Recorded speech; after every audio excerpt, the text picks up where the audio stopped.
So, you think because the NBA trade deadline is over, all the championship rosters are set in stone? Well, you couldn't be more wrong. The real arms race, the one that happens in the shadows, is just getting started. We're talking about the buyout market. It's like this silent storm that could totally decide who wins the 2026 title. And this year, a single new rule has flipped the entire game on its head. And this quote? It says everything.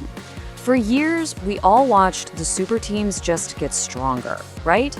They'd grab some former all-star for pennies on the dollar, and that was that. Well, that whole strategy is done. It's over. One new, powerful rule in the NBA's rulebook has completely changed how you build a winner. All right, let me introduce you to the new big boss of the NBA, the second apron. The easiest way to think about it is like a super strict ceiling on spending. If your team's total salary goes over this number, you are basically in salary cap jail. I mean, you can't bundle players and trades, and, this is the big one for our conversation, you are flat out forbidden from signing the most expensive guys on the buyout market. This one rule literally changes everything. So here's the bottom line. We have moved from an era of what you could call star hunting to what I'm calling sniper logic. The old way? It was like using a sledgehammer, just grabbing any big name you could find. But the new way? It's all about surgical precision. Contenders now need a scalpel to find that one specific, low-cost role player who fixes their one fatal flaw. So who's actually mastering this new game of chess? Let's dive in and break down how three very different contenders are using three totally unique strategies to navigate this new world and stack their rosters for a championship run. This is where the real genius is hidden. First up, we've got the New York Knicks. Now, they're one of the best teams in the East, but they have a problem, and it's called the Thibodeau tax. You know what I'm talking about. Their stars, guys like Jalen Brunson, Mikal Bridges, OG Anunoby, are playing an insane amount of minutes. They're just running on fumes. Their bench is a little thin, and they desperately need more defensive grit to survive 4 rounds of the playoffs. And their move just illustrates this perfectly. Instead of going after some big-name scorer, they use that sniper logic to grab Jae'Sean Tate. Tate is the quintessential Thibs guy, a ferocious, tough-as-nails defender who can come in and let the stars actually get some rest without the team's entire defensive identity falling apart. Look, it's not a flashy move, but it is absolutely a championship-level reinforcement. Okay, now let's switch gears and head over to the Milwaukee Bucks, because their situation is completely different. It's 2026, their stars are getting older. I mean, Giannis is 31, sure, but Dame is 35, and Chris Middleton is 34. That championship window, it isn't just closing, it feels like it's being propped open with a stick. They are desperate for some youth, some pace, and some scoring punch. So what's their move? It's a high-risk, high-reward gamble on a guy like Bones Hyland. He is a total roller coaster.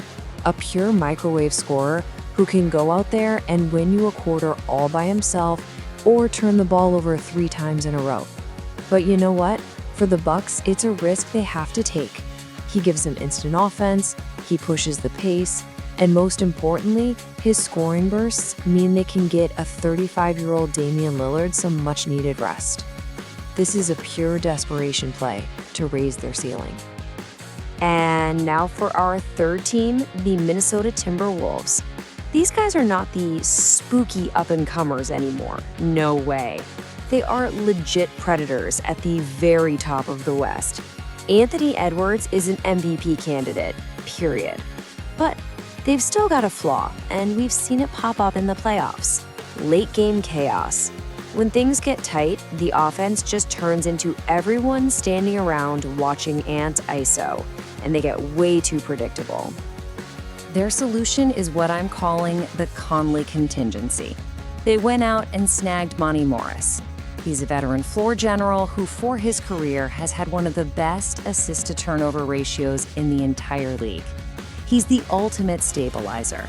He just doesn't make mistakes. He makes sure that when their main guy, Mike Conley, is on the bench, the offense doesn't just fall off a cliff. This is the move of a truly mature team plugging its final hole. Okay, so we've seen the smart, surgical moves, the sniper shots. But I know exactly what you're thinking. What about the huge names? The former All-Stars? The guys who always seem to land on a great team for cheap? I mean, the rumor mill has been going crazy with names like Chris Paul, D'Angelo Russell, even Ben Simmons. Fans everywhere have been photoshopping them into their team's jerseys, just dreaming of that one last piece to put them over the top. But there is one massive catch. And here it is. This is the rule, the one that disqualifies all those big names from joining the teams that are actually contending.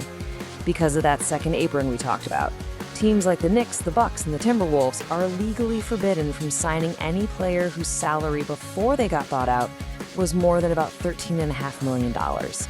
And all those big names, they made way more than that. So that dream of Ben Simmons joining the Bucks, it literally cannot happen. It's impossible. And when you really understand that rule, it just shows you how incredibly important those small, strategic signings are. It also shines a huge spotlight on the big mistake made by the teams who did absolutely nothing. In this new NBA, standing still is the exact same thing as moving backward. I mean, just look at the Phoenix Suns. Their payroll is so massive, so far over that second apron, they were completely paralyzed, handcuffed. They couldn't make even the smallest addition. They're just crossing their fingers and praying their stars stay healthy. And then you have the Lakers. They held on to their assets for some big move down the road, but they missed a real chance to add cheap role players who could have helped them win right now. That inaction might just be a fatal error for their season.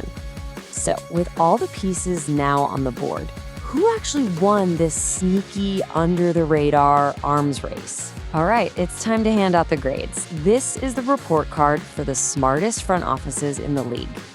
When you lay it all out like this, the picture gets pretty clear, doesn't it? The Timberwolves get a solid A. They plug their only real weakness with a perfect fit in Monty Morris. The Knicks get a strong A- for just doubling down on that tough-nosed identity they're known for. And the Bucks, they get a B+. Yeah, it's a gamble, but given their whole situation, it was a risk they absolutely had to take. And that all brings us to one final big question. In this new NBA, where financial rules are king, and that second apron is the final boss, you really have to wonder, is the person managing the salary cap now more important to a championship team than its third best player? The answer to that question might just be what decides who's lifting the trophy this year.